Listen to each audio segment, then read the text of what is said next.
दिल्लीमध्ये शहांच्या उपस्थितीत 45 मिनिट कांदा प्रश्नी बैठक संपली। फडणवीस, शिंदे, सुनेत्रा पवार बैठकीला उपस्थित राहिले। कांदा आणि आंब्यांच्या प्रश्नावरती बैठकीत चर्चा। इथेनॉलचा कोटा वाढवून देण्याचं शहांचं आश्वासन। चांदवडच्या रास्ता रोकोनंतर लासलगाव एपीएमसीमध्ये कांद्याच्या दरात अल्पशी वाढ झाली, तर कांद्याचा दर प्रति क्विंटल 30 रुपयांनी वाढला। उत्पादन खर्चही निघत नाही अशी शेतकऱ्यांनी व्यक्त केली खंत। नाशिकच्या विंचूरमधील सेंट्रल वखार महामंडळाच्या गोदामावरती कांदा नाकारल्यानं शेतकऱ्यांचा संताप। 90 क्विंटल कांदा निकृष्ट ठरवत साठवणुकीसाठी नाकारला। शासकीय खरेदी प्रक्रियेवरती आणि साठवणुकीवर प्रश्न उपस्थित। सोलापूरमध्ये कांद्याचे दर 2 ते 5 रुपये प्रति किलोने वाढले, तर आज कांद्याला सरासरी 15 ते 18 रुपये प्रति किलोचा भाव।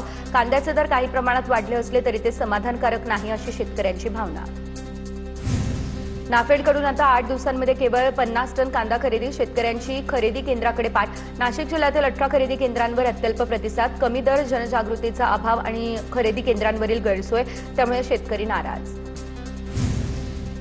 वर्ध्यामध्ये कापसाच्या अनधिकृत एचटीबीपी बियाण्यांची पॅकिंग करून विक्री प्रकरणी कारवाई, तर आर्वी या ठिकाणी कापूस बियाणे भरलेले पॅकेट, खुले बियाणे मशीन असा एकूण 29,46,000 रुपयांचा मुद्देमाल देखील जप्त करण्यात आला। कृषी विभागाच्या पथकाची छापा टाकत ही कारवाई। धुळ्याच्या कापडणे या गावामध्ये शेतकऱ्यांना उभा गवार या पिकामध्ये मेंढ्या सोडल्या। गवार पिकाला बाजारामध्ये कवडीमोल भाव मिळतोय, त्यामुळे संतप्त शेतकऱ्यांचा हा निर्णय। तर दुसरीकडे सोलापूरच्या जातेगाव परिसरामध्ये वादळी वाऱ्यामुळे केळी पिकाचं नुकसान झालं। तात्काळ पंचनामे करून नुकसान भरपाई द्यावी अशी शेतकऱ्यांची मागणी। नाशिकच्या विखर्णी या ठिकाणी पाणी टंचाई आणि वाढत्या उष्णतेमुळे 1.5 एकरमधील डाळिंब बाग ट्रॅक्टरने उपटून टाकण्याची वेळ आली। लाखोंचा खर्च करून उभी केलेली बाग वाळवली, त्यामुळे शेतकरी हबालदिल। अहिल्यानगरच्या डाळिंब उत्पादकांना दिलासा। एक नंबर डाळिंबाला 250 रुपये दर, तर राहता बाजार समितीमध्ये दररोज 1500 क्रेट डाळिंबाची आवक। बाजारामध्ये डाळिंबाची मागणी कायम, डाळिंबाचे दर मात्र स्थिर। सिंधुदुर्ग जिल्ह्यातील काही भागात जोरदार पावसामुळे उकाड्यानं त्रस्त झालेल्या नागरिकांना दिलासा। मात्र पावसामुळे हापूस आंब्याचं पीक देखील धोक्यात आलं। राज्यातील शेतकरी कर्जमाफी योजनेला केंद्रीय निवडणूक आयोगाचा हिरवा कंदील। 30 जूनपूर्वी पात्र शेतकऱ्यांना कर्जमाफीचा लाभ मिळण्याचा मार्ग मोकळा। विधान परिषद निवडणूक आचारसंहितेच्या पार्श्वभूमीवर कर्जमाफीची प्रक्रिया रखडण्याची शक्यता होती। बेडच्या आष्टीमधील शेतकरी संजय थोरवे यांनी पिकवली सेंद्रिय पद्धतीची 2 एकर शेती। दोडका, कारले, वांगी, टोमॅटोचे भरघोस उत्पादन। सरकारने जनजागृती करून शेतकऱ्यांना सेंद्रिय शेतीसाठी अनुदान द्यावं, संजय थोरवे यांची ही मागणी समोर। यवतमाळमधील 28,000 शेतकऱ्यांना खरीपाचं पीक कर्ज वाटप केलं जाईल। राज्य बँकेकडून 280 कोटींचं कर्ज मर्यादा मंजूर। बुलढाण्यामध्ये खत कंपन्या आणि कृषी केंद्राकडून खतांचं लिंकिंग सुरू। शेतकऱ्यांना सक्तीची विक्री केली जात असल्याचा आरोप। अनियमितता आढळल्यास आता कायदेशीर कारवाई केली जाईल, कृषी विभागाचा हा इशारा। गडचिरोली जिल्ह्यामध्ये आता आजही 46 डिग्री तापमानाची नोंद झाली। गडचिरोलीकर वाढत्या तापमानामुळे त्रस्त। भर उन्हात नागरिकांना आपल्या कामासाठी बाहेर निघण्याची वेळ आली। जळगावच्या चाळीसगावमध्ये उन्हाचा तडाखा वाढला। तापमान 41 अंशांवर गेलं, त्यामुळे नागरिक हैराण।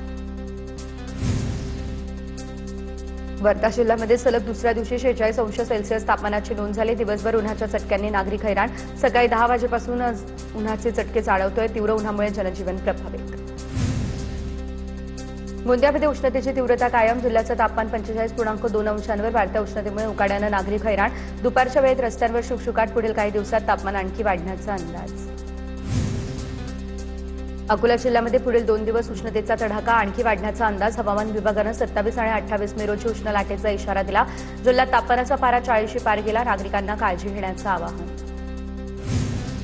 परळीसह परिसरात पुन्हा एकदा तापमानाचा पारा वाढला। परळीमध्ये तापमानाचा पारा पुन्हा 42 ते 43 अंशांवर। सततच्या उष्णतेमुळे लहान मुलं, ज्येष्ठ नागरिक आणि कामगार वर्गाला मोठा त्रास सहन करावा लागतो। लातूर जिल्ह्यात तापमानाचा पारा 41 अंशांवर। वातावरणात उकाडा वाढला, त्यामुळे नागरिक हैराण। परभणीमधील जुना पेडगाव रोड परिसरामध्ये उष्माघातानं 28 वर्षीय व्यक्तीचा मृत्यू झाला। उन्हातून फिरून घरी आला, त्यानंतर झोपलेल्या अवस्थेत मृत्यू झाला। नानलपेठ पोलीस ठाण्यामध्ये अकस्मात मृत्यूची नोंद करण्यात आली। नाशिकच्या इगतपुरीमधील खैरेवाडीमध्ये आदिवासी पाड्यावर पाण्याची टंचाई। वाडीतील 350 लोकांना रोज फक्त एका टँकरने पाणी पुरवठा।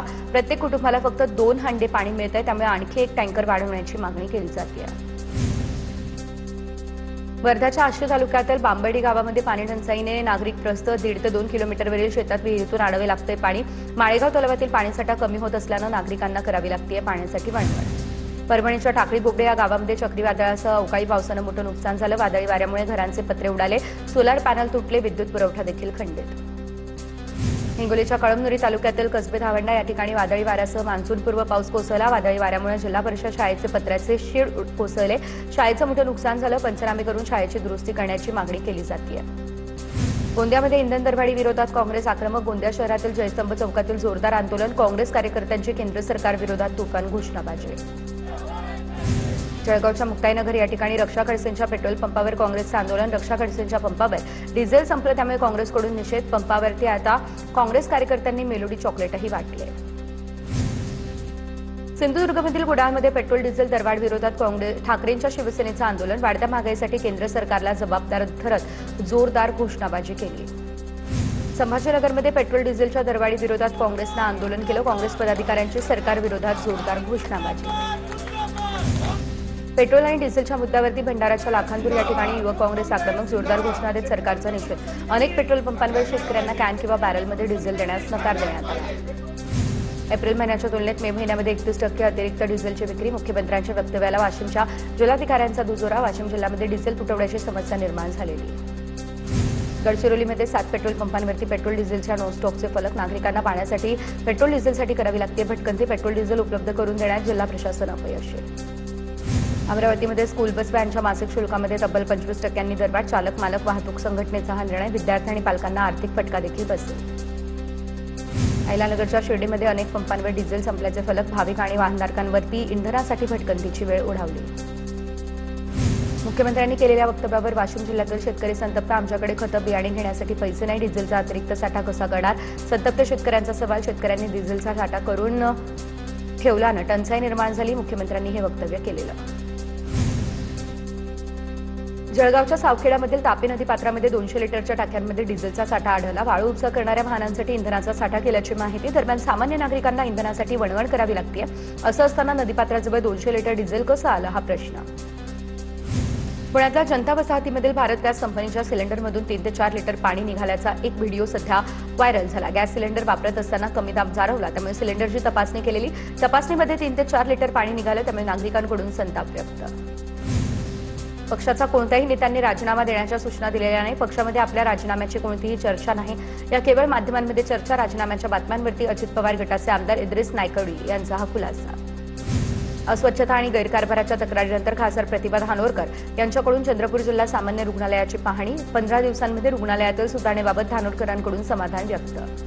अपूर्ण काम तातडीने पूर्ण करण्याचे आदेशही दिले। बुलडाणा शहरातील अवैध फ्लेक्स बोर्ड ठरतायत धोकादायक। रहदारीच्या रस्त्यांवर होर्डिंगचा अडथळा निर्माण। पावसाळ्यापूर्वी प्रशासनानं खबरदारी घेणं गरजेचं, नागरिकांचीही मागणी। कोल्हापूर या ठिकाणच्या इचलकरंजीमध्ये रस्त्यावरील खड्ड्यांचा वाढदिवस साजरा करत मनसेचं आंदोलन। मनसेकडून इचलकरंजी सांगली रोडवरती पडलेल्या जीवघेण्या खड्ड्यांविरोधात प्रशासनानं नोंदवला निषेध।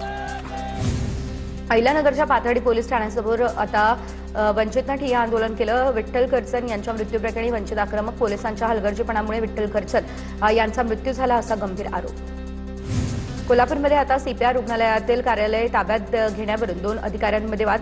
जिल्हा शल्य चिकित्सकांच्या कार्यालयावरती अधिष्ठाता कार्यालयाचा दावा। कार्यालयाचा वाद थेट वैद्यकीय शिक्षण मंत्री आणि आरोग्यमंत्र्यांपर्यंत पोहोचला।